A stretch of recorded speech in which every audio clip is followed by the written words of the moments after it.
Well, welcome everyone, all artists. I know that you have enjoyed a great summit week with BizSavvy Artist Academy. So proud of Kimberly Fennell and what she puts together for you. She really brings out dynamic people to speak to you, to speak into you, and to give you all the necessary tools as an artist as you take your journey and go through. So we're looking for great things coming from you. And this presentation here is to help prepare you for funding so that when you actually are in front of an investor, before you get in front of an investor, that's what you're going to learn here with this particular masterclass as to what you need to do and what you need to have prepared for yourself beforehand. And so we're going to go through that today and just kind of help you, get prepared for all those things that you're going to see.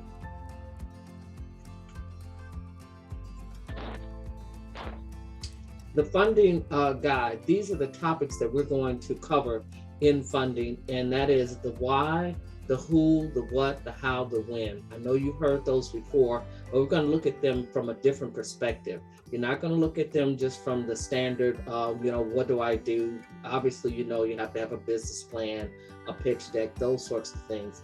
But we're going to get into this masterclass here. We're going to go deeper into the granular level of all of these different areas so that you understand fully and succinctly what's behind it.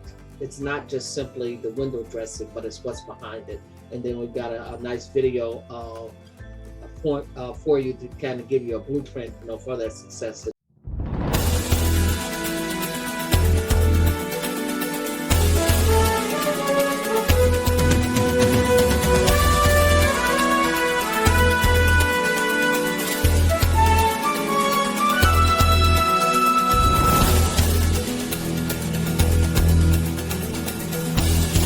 You're looking for. So why? Why is your reason for being? And what you really have to be able to do with your art, just as with any other business, is how will you have to answer this question? This question is not necessarily for you. This question is that the investor has of you. And that is, how will their financial investment request solve a problem? If you're requesting, let's say, $5 million, and you want to put in art jumping gyms for a park, but you want to make them artful and to tell a story. Well, then you really have to be able to ask yourself, what is my why for doing this? What is my end result that I expect to come out of this? Is this something that's going to help the community? It's going to educate children. It's going to bring the community together. These are the types, those are buzzwords and buzz things. I'm sure you have heard from some of the other speakers throughout the summit where they talked about how does what you have, what is the impact? Always think about the impact. How do I impact the audience that I'm going to be serving? And what is that? That becomes your why, your reason, the reason that you did this particular art, the reason why you were here on the planet. If we take back and we think about Michelangelo and all the things that he painted, well, his primary reason, we could say and sum it up and be pretty much, we'd all, pass the course, so we simply said that his reason for living was to do the painting that he did for the Sistine Chapel. Because why? That impact. Years later, we're looking at that, they're studying it, that it becomes schools of thought. The 3D paintings, how the paintings look like they're actually floating off of the actual ceiling. How is it that you can stand at the bottom of the chapel there in the rotunda and look up and actually see the detail? And this is someone who was painting laying flat on his back. There was a why he did it. Not only the fact that he had the craft or the skill, but there was a why that was inside of him. What's the why that's inside of you? That's a question that you want to begin to answer for yourself so that you can answer that question for an investor who may want to invest in you. And always remember that people don't buy what you do. They don't buy what you do. They buy why you do it. There are artists out there. We stumble over artists. You see so many artists. There's so many artisans with different types of art that they do, different types of things. And some artists, they do the same type of thing. But what is the reason why someone wants to buy your art versus buy someone else's? You know, the pendant that you see around my neck. Why did I buy this pendant and not another pendant? What was the why? And there, I'm buying what they do and why they do it. They are an artist. There were several artists who make jewelry and make different types of jewelry. But the person who made this piece of jewelry, it was their why that brought me into that wanting to have that, that desire to have that. And so therefore, this is what you want to think about when you are actually expressing yourself. It's not just simply, I need some money because I want to do a certain art, or I want to do a certain thing, or, you know, and I need money for paint, I need money for materials, or what have you. They want to understand why. What is your why? That's what they always get funded. Who are you? If you think about Alice in Wonderland, they kept asking her the question all the way. Who are you? You have to be able to verbally, in writing, in video, in marketing, everything you do needs to tell a story and paint a picture. Yes, that picture tells, that painting of that picture paints 1,000 words. The picture that you see over my shoulder behind me is of the blue heron, which is my favorite bird. And if you look at that, if you look into that picture, you see, you can immediately make the assumption is immediately that's the mother with the baby bird, or that's the father with the baby bird. Who are you? And how are you able to show this in everything you do, in every way in which someone may see your work, may see your style? This would be a very good time. It's the end of the year. And it's a very good time as we go and we start to set up our visions and set up what we're going to do for the coming year, 2022. This is the perfect time for you to actually go through and comb through, Google yourself, put your name in and see, how do I actually show up? Go on LinkedIn, put your name in if you're on there.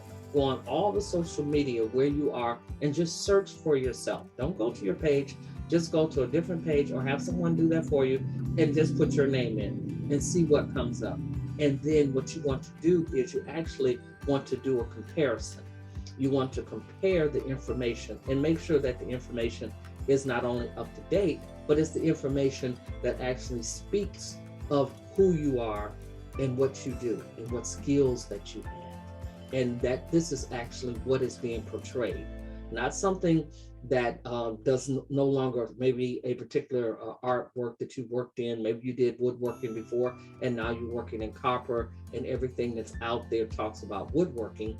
Well, this is the time for you to now, not to take that down, but to put up the new information that you're currently working in so that everything is current and up to date. And this is something that I would implore you to put on your calendar and do for yourself every 90 days. You want to make certain, just do a checkup on yourself to see, how am I being presented? What's coming up? Do I need to refresh my meta tags? Do I need to refresh my words, my search words, so that when people search for you, because what's going to happen is you're asking people to put money into your projects, into your business. And so every time you do that, the first thing that they're going to do is look you up. And so if what's out there, you don't want to have them come back and say no, or come back and ask questions about, well, what is this? Well, what is that? You know, I didn't understand. I thought you were into copper. All I see is woodworking information, you know, out here. What do you do with that? Now the conversation is becoming convoluted. Now you're having to explain away something, and that takes away from you. Keeping this in mind, investors, have very little time, investors take very little time. So they curate their information, meaning they want to be able to go very quickly, find their information, scan it, that information entices them, then they make that decision as to, yes, I will spend another 5, 10, 15, or 20 minutes with you. So always think about, who am I? And make certain that all places where there's any information about you, that all that information is exactly what you want presented to say who you are. Now you want to also, many of you have teams. You have people who work with you. And what you want to make certain is that if you don't have a team, you need a team. You cannot go about this by yourself. And so this is now, we are full on into the era of collaboration. If you don't have a team, you need to put yourself a team together. That's people who work with you and people who help you to do what it is you do. You need someone out there who's marketing, someone who's doing accounting. If you're doing all these different types of things yourself, that's going to directly affect your ability to be able to create and to do your art. As an artist, you have to leave time. You have to, if you look at your day, I would say take your day, 80% of your day should be creating your art. That's it, creating and developing your artwork, 80% of your day. Now, if you're not able to do that because you're having to spend 50% of your time out marketing yourself, trying to get in new clients, trying to get new money coming in, doing all of your accounting work, doing all of your paperwork, and you're only able to spend 50% of your time, then you're going to diminish your art. So therefore, what you want to do is you have to have a team, and you have to make certain that this team is working for you and for your benefit and on your behalf, and not just simply there just to get monies from you, because they're not going to be working in your best interest. And when it comes to art, you need to find those people who are in that field, who care about that field. You have many different art schools that are out there, and you have some artists who want to be a part of the arts. They're not artisans, but they want to be a part of the art. They want to work with artists. And so they look for internships. So therefore, if money is an issue with getting the funding or financing for your business, you can always go to those schools and look at those boards, and you will see where someone is looking for an internship. Contact the schools, make that phone call, and find out who is actually looking, to work so that they can get experience. And that's one way to do it. But I would definitely employ you. And then you have people like a Kimberly Fennell, who does the paperwork, who does this sort of thing. That's why she does these events throughout the year, and puts these things together. So she has the tools that you need. She has the people. That's the person, hiring her and working out, those financial arrangements with her, someone who actually can put together those teams. But you have to have those teams and well balanced. The what? This is your brand and your offer.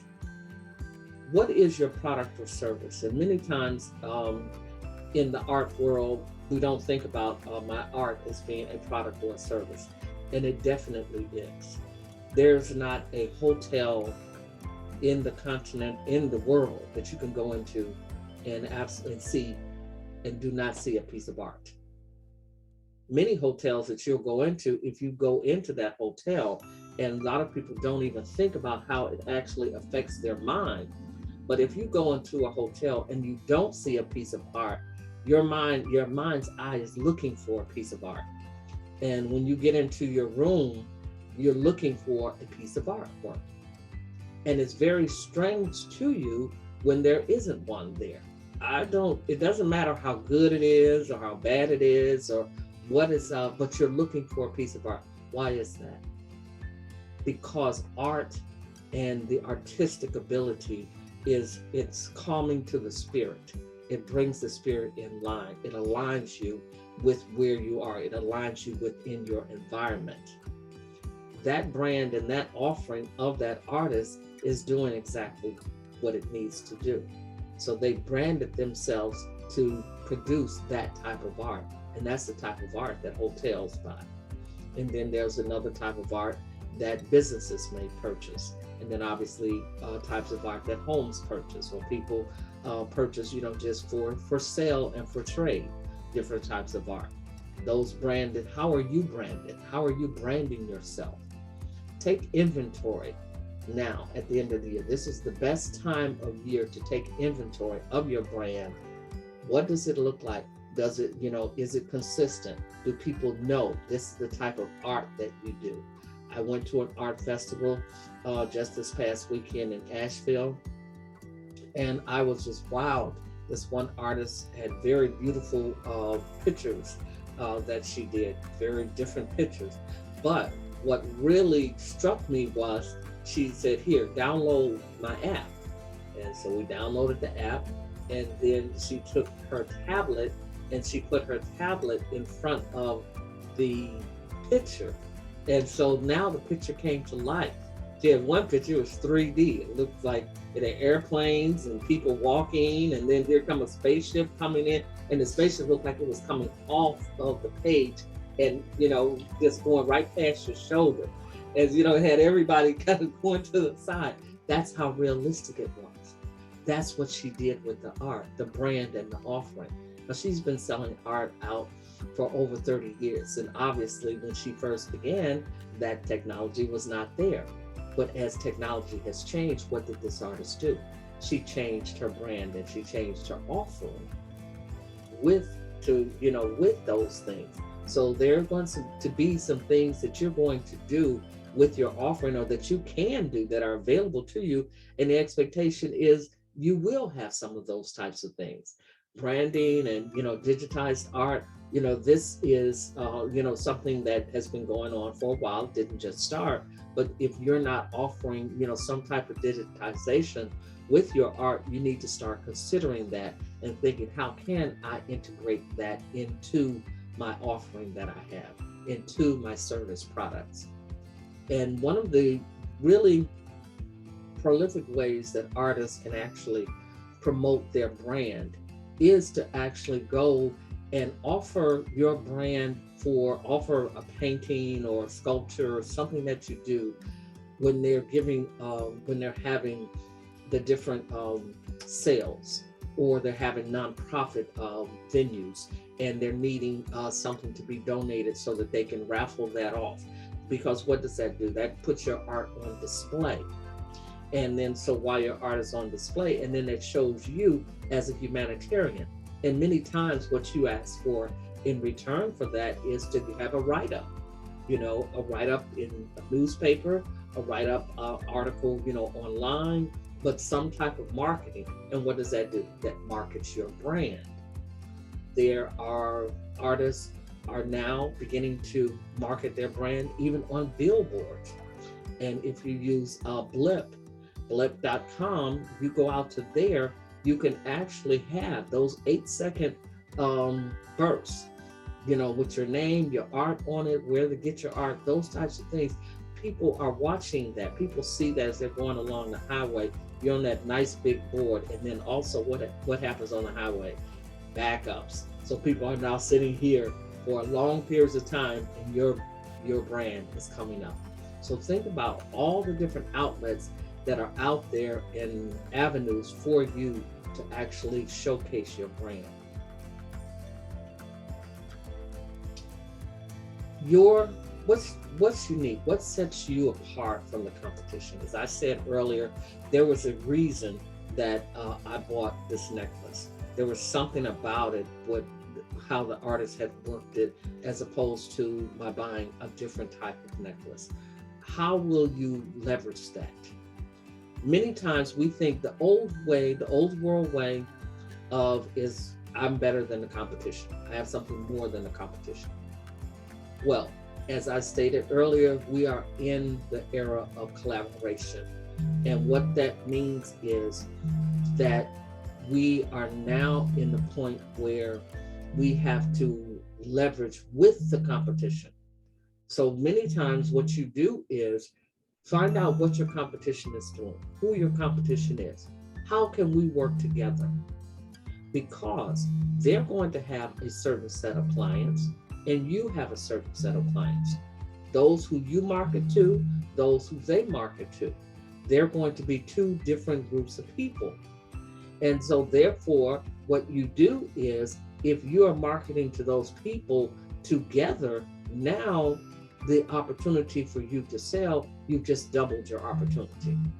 This is the concept, when you think about it, of how we came up with where we had an actual full-blown store, and the proprietor of that store began to offer different products. Generally, beforehand, if you go to general marketplaces, what you will see is the person in that marketplace, they have their wares and they only market what they sell. And then when you go into a store setting where they have different items in there, generally that proprietor he's not the artist, he doesn't make that, he's not the baker, so he doesn't make the baking products or the food products, he's not the meat packer, he does not have a meat company, but what does he do? He has all those people coming to him and bringing their supplies to him, and then that became the retail stores.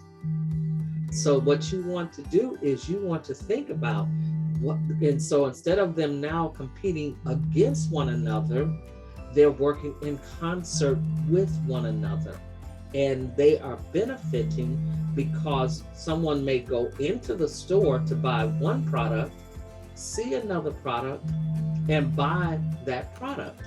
Because why? Because it's now available to them. Whereas they may not have gone to your store or to your particular marketplace that you're marketing your product or service, but if it's in a retail environment or if it's paired with another artist, now, oh wow, that's nice. How many times have you gone into a marketplace and you purchased, you went there for one thing, but you purchased another item? Because why? Convenience. So you need to start thinking about what types of things can I do where I'm not simply looking like I'm a lone artisan, but these artifacts are sold together. And there are many things that complement. There are many complementing things that complement. Just as the artist who made the necklace paired with earrings didn't have to make the earrings, that could have been somebody totally different. But because they're both artists, and you see it and they work together, what happens when the woman wants to come in and buy? She wants a necklace and earrings. She wants a set. So now it becomes a set, but two different artists benefit from that sale.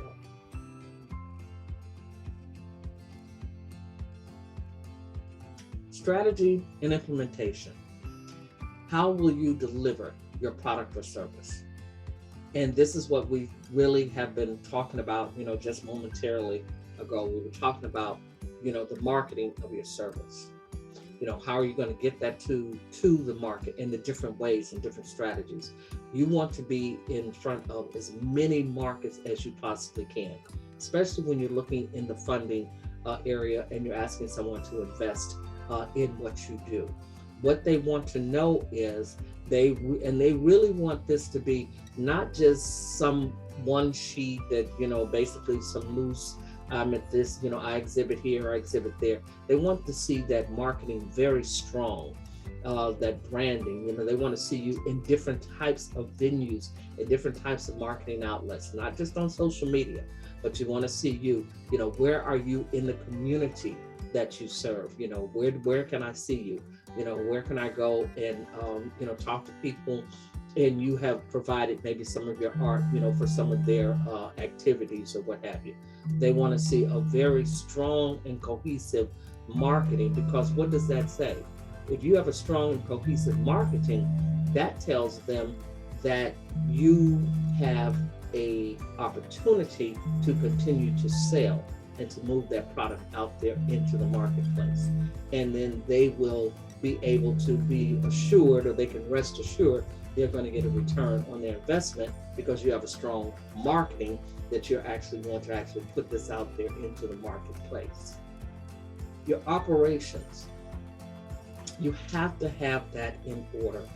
And as I stated earlier, Kimberly can help you most certainly to put that in order. But your operations has to be clear and concise. Operations can't be, oh, I take care of all my paperwork when I get back after I've done my show exhibit that morning. I take care of my paperwork between 12 midnight and 4 a.m. Then when do you sleep? Because then you need to be up at 9 or 10 at least to get to your next, to go out and market your wares the next day. So that's not operating. That's not a strategy, and that's not how you're going to implement. And that's not, that may be the way you are doing it, but that's not going to convince someone that you have a plan or you have things in place that's going to assure them you're going to be able to make money continuously, week over week, month over month, year over year.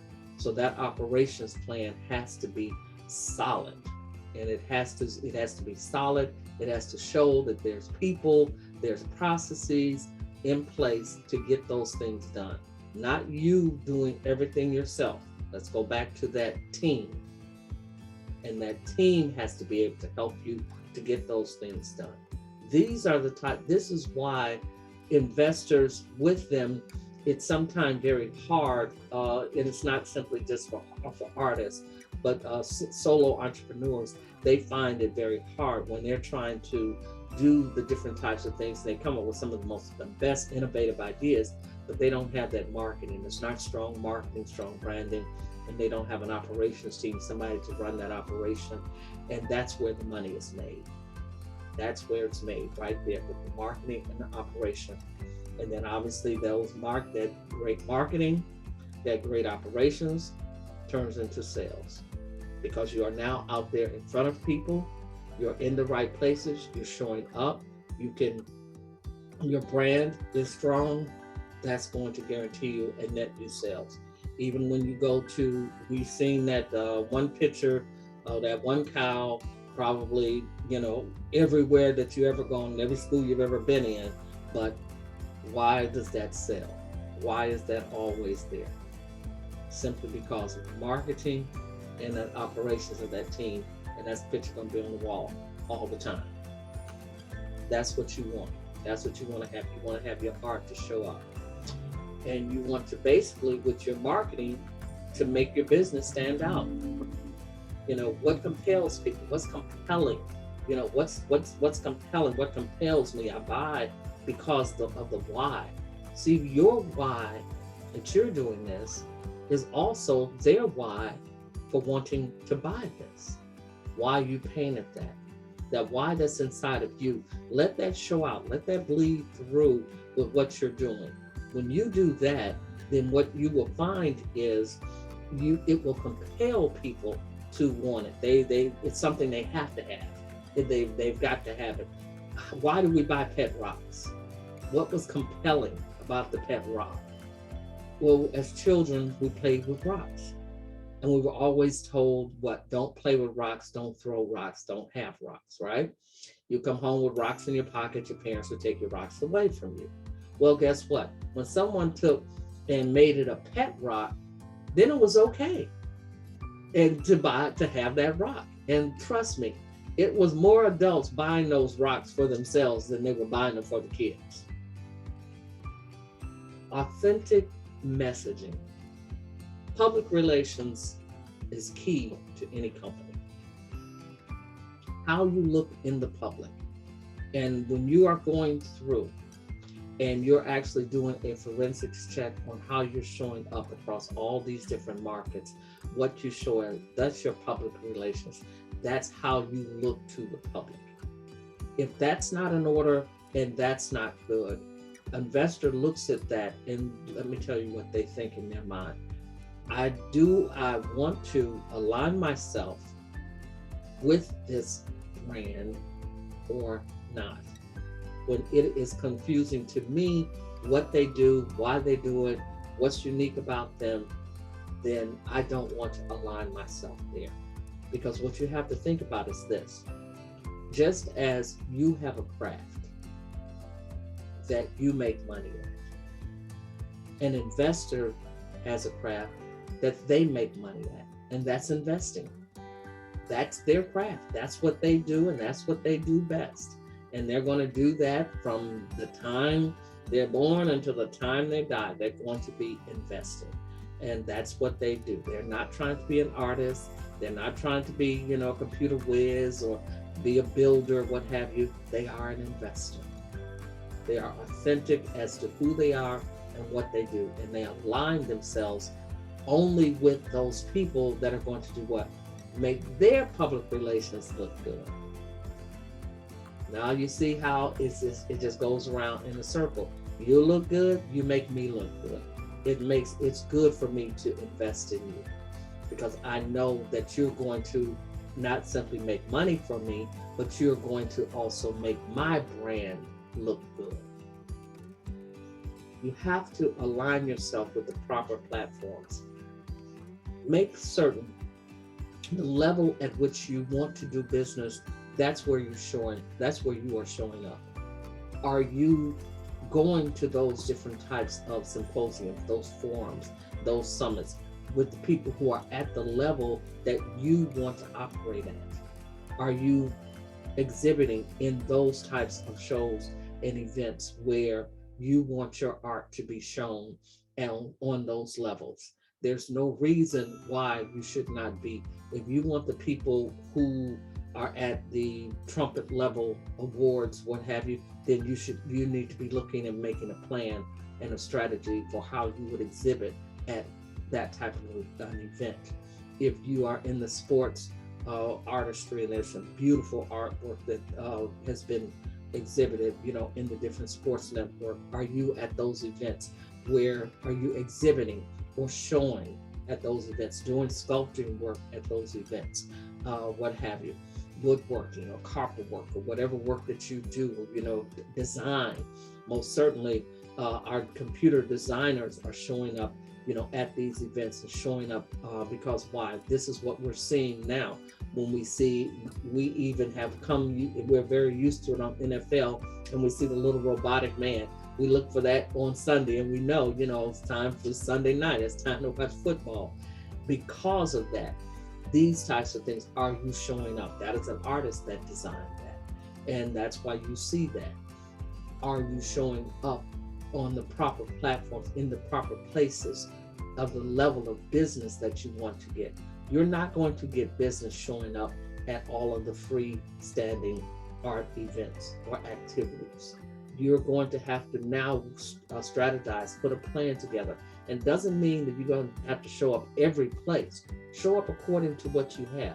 If you have to make some sacrifices and say, fine, there is one place, or there is the one group that I want to be a part of, then you work towards, and you find somebody within that group that you can align yourself with. They have forums, they have LinkedIn groups, they've got Facebook groups, they have all of these things.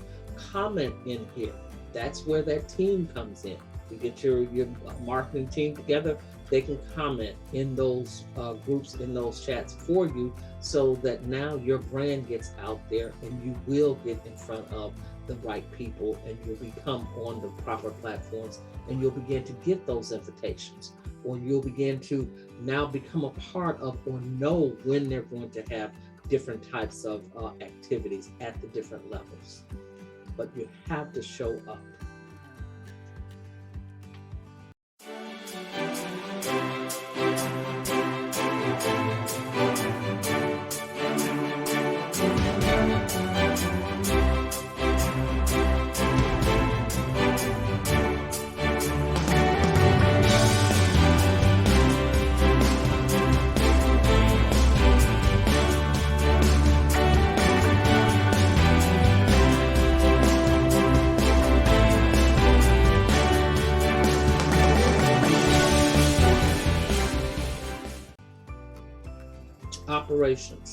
Operations maximize. You have to always think in terms of maximization. for efficiency. And that's what we just talked about. If that means that I'll pare down the amount of events or activities I have, so I can have the money or the what that I need in order to go to this one big event or these two big events or what have you, because that's where I know that I'm going to get clients for. Now, let me tell you about how you want to do that allocation of your resources. If there's that one big event that I want to play at, that one big venue that I want to exhibit at because I know it's a lot of people there, put a lot of time and energy and strategy and put your monies into that. Also, before you get to that event, find out who else goes to that event. Find out, connect with them on the different social media. Find a way to connect with those groups and those people that go there so that you can beforehand advertise and market yourself and what you do and what you have to offer. 10 times, the number 10, word times, times.com, 10times.com is a very good place that advertises events all over the world at all different levels. You can put in and the type of event, the venue, the amount, everything. But the beauty of those is this: you can register for those events.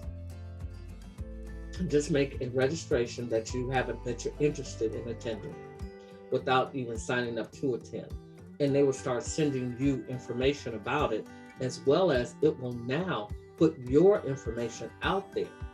And you have a chance where you can put your profile, you can put some pictures, do all of that. And so now people who are going to the event or other people who are interested will contact you beforehand. And they will contact you to meet and talk with you or to form relationships. Going into the next century, into the 21st century, it's all about relationships. Relationships are built and forged before we go. Don't just simply sit back and wait to get to the event and now you're going to start this I'm going to work the room, super networking. That's not going to work. You need to have already established so that even prior to the event, you may have already began conversations or have had meetings. And then you simply, when you get to the event, if you do attend the event, then you may have additional meetings there at the event. I do that in some events. I put in there and I'm not even going to attend that event. I'm interested in going. It sounds interesting, the topic, what they have, but it puts my name into the rotation. People then send me information, inquire, what do I do? How can I help them with what I do? And we begin our conversation and relationship right there. That's what the whole thing was made for and made to do. This is the way. Now, when you begin to allocate your resources to what you're going to go, to where you're going to go, that right there, we have just gone over the allocation of resource of time, the resource of your efficiencies, the resource of your teams. We have maximized that.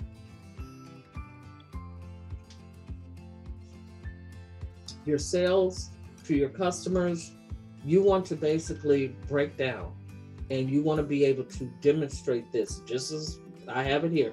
You want to be able to demonstrate this by market and the different items that you sell or the different artifacts or whatever that you do, by channel, how are you going to get that to them? That's a different thing, the market and then the channel, and by purchasing power. That's by how much I sell it for. That's the purchasing power. So if I'm selling some of my items for $10 and selling maybe other items for $10,000, I have in the $10,000 category, that might only represent 1% of my sales. The $10 category may represent 15% of my sales. The $100 category might represent 30% of my sales, so on and so forth. So now I know the clientele that I have and what they look like financially, and I can now present that to an investor and tell that investor so that they can see succinctly and clearly. And this is very simple to be able to do something like this and to show it. And again, and I'm promoting her because this is the type of work that Kimberly does. and she can very easily put your numbers in. Who do you market to? Where are your markets at? What do they represent, the different markets that you're selling to? You sell to schools, you sell to institutions, you sell to hotels, you sell to individuals, you sell to art collectors. What's your market look like? What are the channels that you sell through? Do you sell online sales? Do you have retail sales? Are you a vendor of a department store? Do you do exhibits? What channels? So that you begin to see, and trust me, when you do this and you put this picture in front of yourself, you sit with Kimberly and let her help put this together for you. And when she finishes that, you'll see where your sales are and where your sales are. And it'll be very clear. This literally will become your roadmap, something that I would say, put it up on your wall and follow it, and have her make one for you that shows what you want it to look like. Okay, so you have one that's the true, and then you have one for what you want to look like. And then between January 1st and December 31st, you work to get there.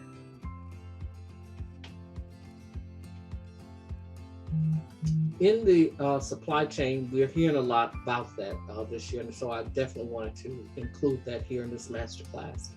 And that is because we are managing our supply chains. We want to make certain that we have, our necessary parts and pieces in order to do our creative work with whatever we're creating. And right now, what happens is, this is not how much there is coming or how much is available.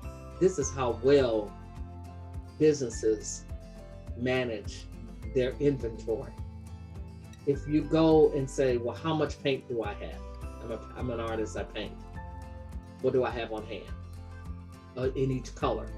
Is that information something that's written down and you can easily look on your phone, look on your tablet, your desktop, and you have that somewhere that you can actually show, what you have on hand? I need canvases.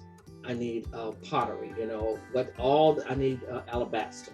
I need resin. Whatever I have, I need polymers. Whatever I need to use.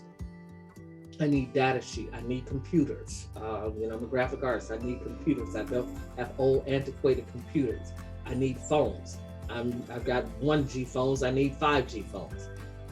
Do you know what you have? Do you have the proper things in your inventory to be able to produce what it is that you do? And unfortunately, the average accuracy on inventory reports is about 63%. Now, if anybody went to school, if you got a 60, when you looked at the grade scale, A, B, C, D, where was 60? 60 was in the D. Anything below that, we don't even need to talk about it. You were sitting outside the schoolroom. This is what we're doing on average. So what does that say? What does that tell an potential investor? This person has no idea what they have on hand. They're trying to create something and they don't even know what's in the closet to create it with. It's just like someone says, oh, I'm gonna go in, I'm gonna bake a cake. But I don't know if I have, flour, sugar, butter. I don't know. Well, what's in your cabinets? I don't know. I think I got some butter. That's how you sound. That's exactly how you sound to an investor. You have to have you have to be able to have 100%. This is what I have on hand. This is 100% what I have in my inventory. And also a part of your inventory is your financial inventory. Know your numbers. Know what you have in your bank accounts. Know what you have in your savings account. Know how much money that you save, that you put away. Your investment accounts, whatever you invest in. How are you taking care of yourself? Your insurance. Do you have insurance? Because many times these vehicles, you have that insurance. That's also a financial. Your insurance that you have for health and or for life insurance or for investment, that's a vehicle. That's a financial instrument that can be utilized. A lot of people don't know to the extent of what they have in those policies. and how that they can take and use those for their businesses. Know what's in your inventory at all times. Utilize this time now between today and December 31st to go through everything that you have and really do a forensics check up on your business so that you can get yourself prepared before you step out in front of an investor and say, invest in me, and you haven't invested in yourself. It's time to know. You cannot drop the ball. You cannot drop the ball in logistics. You cannot. You have to spend the time, the necessary time planning.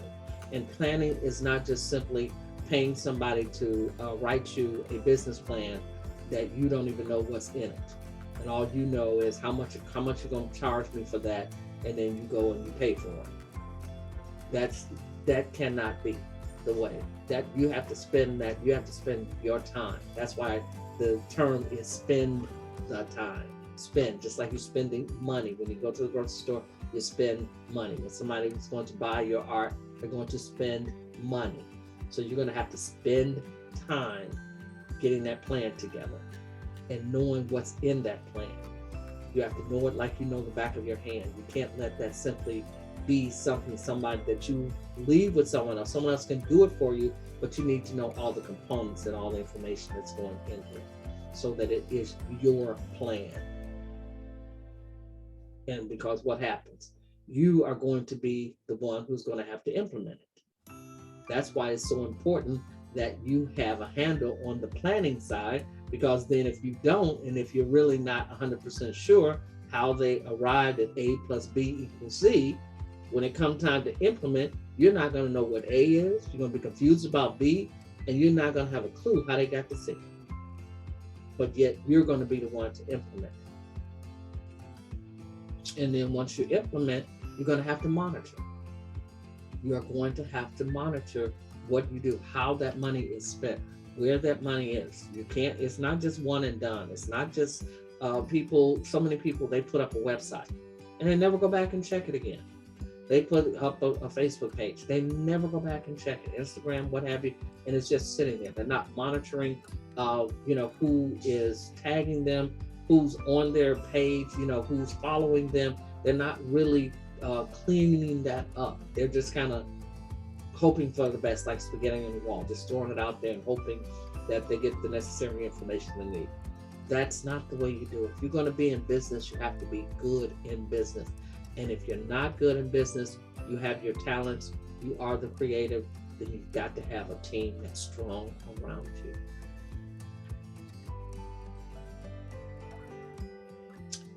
Who is in your ear? Your board members, mentors, advisors. Board members, you need at least 7. You need a board of at least 7 people. Start looking at those and putting those people together with boards. Mentors. You can have mentors, people who mentor you, and they don't even know it. One of my greatest mentors is Sir Richard Branson, and he only knows me because I went to 2 of his sessions that cost me about $35,000 and $45,000 each, different years or what have you. He probably could look my name up on a data sheet and he would know me from all the other thousands, hundreds of thousands of people who went to those things. But he is my mentor. So, and I have mentors that I talk to every day. So mentors, you can have, those are people who mentor you because of what they do and how they do it, and you want to emulate their particular style or the way in which they do things, and that becomes your mentor. So you want to have at least 3 people that you can designate, these are my mentors. Your advisors. Advisors are the people who are talking to you on that day-to-day basis. Between an advisor and a board member, people tend to get those two confused and think that that board member is an advisor and vice versa. The board members are the ones who basically, they are checking up and checking behind you on how your company is being run, and they can help you with some of the different things. So you want to have people who are industry people in your industry, and they can help to guide you on the different things that you are doing, and they can also say yes or no to the things that you're talking, because some of the ideas, I know if I didn't have board members, I come up with ideas, I'll go to bed, I'll sleep at night, and I'll have a thought in my head and it's rolling around, and then I want to get up in the morning and I want to do it. Well, thank God I have a board, because if I did half the things that come into my mind, I'd be out of business. I'd have been out of business a long time ago. Instead of being in business 35 plus years, I'd have been out of business probably 30 years ago. But these are the types of things this is why you need to have those board members. Advisors, what advisors do is someone you may call on, I'll have an idea. And before I even take it to the board, I'll go to one of my advisors and say, what do you think about this? Let me bounce this idea, off of you. And sometimes, advisors are very good. These are people who are very good at listening, where they can listen to you without any type of judgment.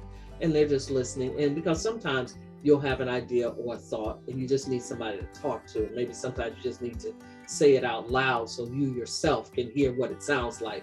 And generally by the time you finish saying it, you're like, you know what?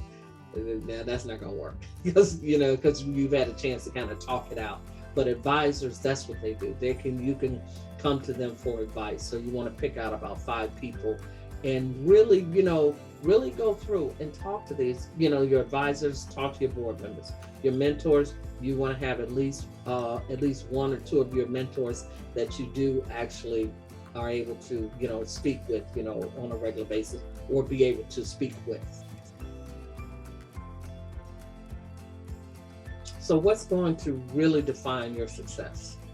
Your strategies, you need to have a 3-year plan, a 5-year plan, and a 10-year plan.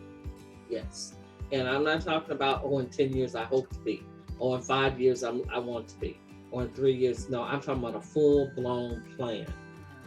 Well thought out, put the time in, because what happens is this: if we didn't have a 10-year plan, we'd have never got that International Space Station up off the ground. We'd have never got to Mars. There'd never be a rover sitting on Mars. We'd never have an airplane flying around. All the things, the telephones, all the things that you have, you'd never have any of that if people didn't have full-blown 3, 5, and 10-year plans. Your staffs, determined. Some of your staff may be full-time, some may be part-time, some may be virtual consultants, vendor. Who's on your staffs? That's going to determine your success. You need to have contingency plans. You want to present to an investor 3 to 4 contingency methods. Those are the if, then, else, the do while, and the do until. If this don't work, then I'm gonna do this. This is the what else I will do. I'm gonna do while. I'm gonna do this while I'm waiting for that to come in. And I'm gonna do until. I'm gonna do this until these things happen. You want to present 3 to 4 different contingency methods, because we didn't expect COVID-19. That's all I have to say on that. But look how we had to pivot and flip and flop. We became gymnasts, everybody, overnight in our business. Collaborations. We are in the era of partnerships, partnering and collaborating. Stop working against the competition and look at ways of how I can work with the competition and build up my clientele, and that competition can build up their clientele. Because truth be told, even though someone may be your competition or what have you, they do things differently. As we saw, Pfizer, Johnson & Johnson, they're both pharmaceutical companies, but they do different things. They could do the same thing on an accord, and so what happens when we did have the pandemic, when it was at its height, and even to this day, they're still making pills and booster shots and all like that. They're making all that. They're not working against one another. They are working with one another. And because they do have somebody else who's in the field, the pressure was not all on any one of them to get that done. The pressure was spread across all of them to work and put their minds together and to get it done. So when we put it all together, so let's put it all together. We talked about a lot. We have talked about, all the different things that you need. So what we're going to look at is a little short video, and we're going to see. This is one of the things in my company that we offer to you. It's our 10-point plan. So take a look.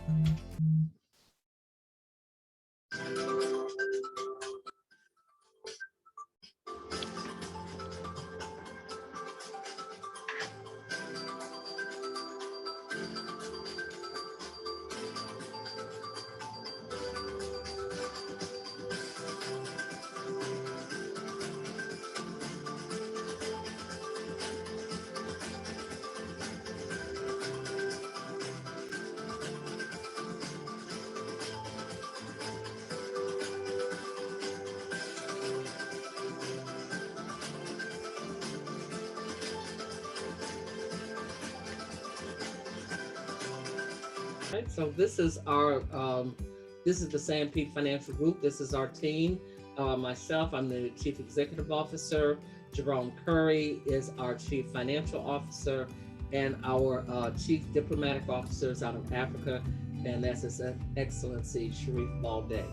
Because, as you know, we are a worldwide company, and we do quite a bit of business on the continent of Africa, which has 54 countries. So that's a lot to contend with. And I just wanted to say to everyone, thank you so much for taking your time and spending a little bit of your day with us. We look forward to working with you, to helping you.